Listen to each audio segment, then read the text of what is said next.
की उपस्थित शिक्षकगण, प्यारे छात्र एवं छात्राएं, प्रार्थना स्थल पर आप सभी का स्वागत है।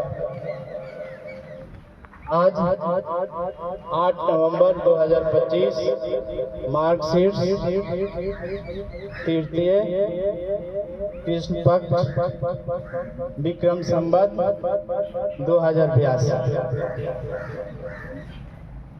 कल जैसा कि पूरे भारतवर्ष में वंदे मातरम का 150वीं वर्ष मनाया गया और आदरणीय प्रधानमंत्री जी के द्वारा साल भर तक उसकी 150वीं वर्ष मनाने की घोषणा भी किया गया।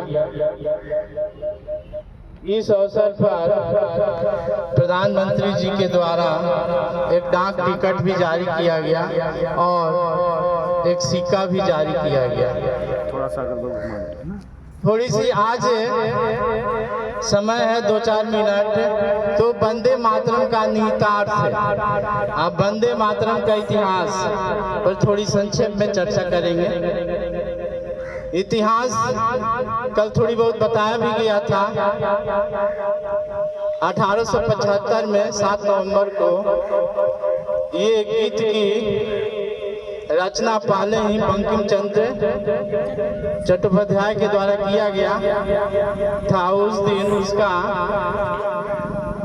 प्रकाशन बंग दर्शन में हुआ था। चूंकि उस समय चर्चा ये हो रही थी कि भारत के लिए कोई राष्ट्रगीत अपनाया जाए, तो भारतीयों में एक अंदर ये भावना आया कि ऐसा नहीं, जो ब्रिटेन में राष्ट्रगीत है रानी के आदर में गया, वही तो नहीं अपना लिया जाएगा। तब बंकिम चंद्र एक डिप्टी कलेक्टर भी थे अंग्रेजों के समय, उनके अंदर ये जिज्ञासा हुआ कि भारत के लिए एक ऐसा कुछ लिखा जाए जिसको राष्ट्रगीत के रूप में। वो भी इतना नहीं सोचे होंगे कि उनका लिखा हुआ गीत भविष्य में एक राष्ट्रीयता का प्रतीक हो जाएगा। तो चूंकि सरकारी अधिकारी, आज भी वही स्थिति है कि कोई भी सरकारी अधिकारी है, सरकार के खिलाफ कोई नहीं कुछ बोलता है, तो उस समय भी यही स्थिति थी। तो वो चोरी छुपे लिखे भी थे और बाद में सन्यासियों आंदोलन जो हुआ था उसी के पृष्ठभूमि में आनंद मठ में इस गीत को प्रकाशित कराया 1882 में। तब जाके धीरे धीरे लोगों के अंदर इस गीत के प्रति संभावना, गीत के प्रति प्रेरणा मिलने लगा। तब धीरे धीरे हम देखते हैं कि 1896 में पहली बार भारतीय राष्ट्रीय कांग्रेस के अधिवेशन में इसको गाया। उसके बाद लोकप्रियता बढ़ते गया। 1936 में जब ओलंपिक हुआ उसमें भारतीय टीम जीती, तो भारतीय टीम के द्वारा राष्ट्रगीत गाया। तो हम देखते हैं उसके बाद 1937 में अभी पेपर में भी निकला था, आदरणीय प्रधानमंत्री जी के द्वारा भी कहा गया कि 37 में एक महत्वपूर्ण पार्ट वंदे मातरम का निकाल दिया गया था। तो उस समय 4 स्टेंजा में था। एक स्टेंजा गीत के रूप में आज भी हम लोग उसको गाते हैं। वंदे मातरम का निहितार्थ ये है,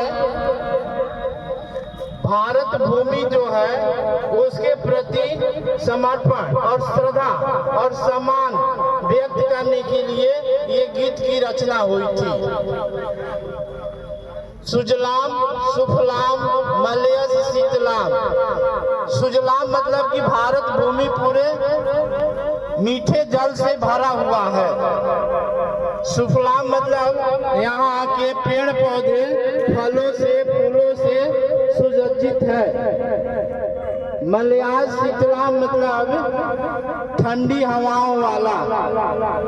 सस्य श्यामलम का अर्थ है हरे भरे फसलों वाली मातरम भारत माता। शुभ्र ज्योत्सना पुलकित यामिनी, इसका अर्थ है शुभ्र ज्योत्सना चांदनी।